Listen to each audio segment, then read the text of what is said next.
Sekarang untuk mendapatkan network itu gimana caranya? Komunitas. Komunitas. Iya. Kenapa acara-acara kayak gitu suka ada, ya mungkin kalau kita ngomongnya gimmick lah ya. Lunch, networking session. Itu nggak gimmick Pak, itu kepake. Gue datang ke acara-acara saham, acara-acara personal branding itu banyak Le. Dan banyak yang masih networking sampai sekarang. Banyak. Yang jadi partner agency gue adalah orang yang gue ketemu di komunitas Coffee Meets Talks. Billy, yang sekarang jadi partner gue di semua PT, adalah orang yang gue ketemu di komunitas saham. Sekarang lu udah di posisi yang berada, gimana caranya supaya orang yang bagus itu mau partneran sama si orang ini? Gimana cara Kayak orang supaya yang bagus? Misalnya kayak tadi kan ada Billy gitu misalnya. Iya. Nah sekarang ada siapa lagi? Eva gitu misalnya baru jadi partner. Kayak kenapa lu mau partneran sama mereka? Jadi orang-orang tuh supaya belajar gimana caranya supaya mereka bisa meng-upgrade diri, supaya mereka dilirik gitu.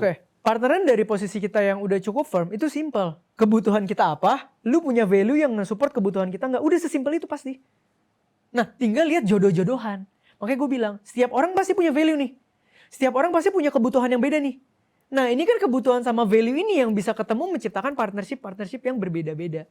Itu. Tapi kalau gue ada kebutuhan, di kolam ini gak ada value, gak jadi. Gitu loh. Di kolam ini ada value semua, orangnya hebat semua Le. Gue gak ada project. Ya gak jadi juga. Makanya banyak networking yang terkesan sia-sia.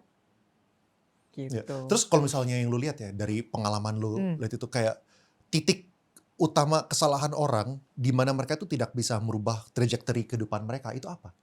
Apakah dari segi mindsetnya masih salah kah? Atau bahkan menurut lu itu adalah dari kemalasan? Gue kayak gini aja gitu. Menurut gue kombinasi sih. Yang pertama kalau lu tidak punya will atau lu tidak punya niat yang ngotot untuk merubah derajat hidup lu, ya lu gak akan nyampe yang kedua sebenarnya. Nah yang kedua kita ngomongin, balik lagi ya, berubah kuadran itu susah setengah mati. Kayak pribadi gue sendiri. Lu tahu nggak? Gue begitu dapat 100 juta pertama gue beli mobil. Cicil. 5 tahun. Apakah gue financial advice? Enggak. Bawaan dari mana? Dari Theo yang tinggal di keluarga menengah bawah, sempat dapat 100 juta, pernah diputusin gengsinya di mobil. Akhirnya ngapain? DP mobil cicil. Udah ngerti belum hitung bunga? Udah ngerti belum mobil second kadang-kadang much more worth it? Udah ngerti belum cash flow yang sehat beli mobil berapa? Belum. Itu proses yang harus gue jalanin supaya gue ngerti sekarang.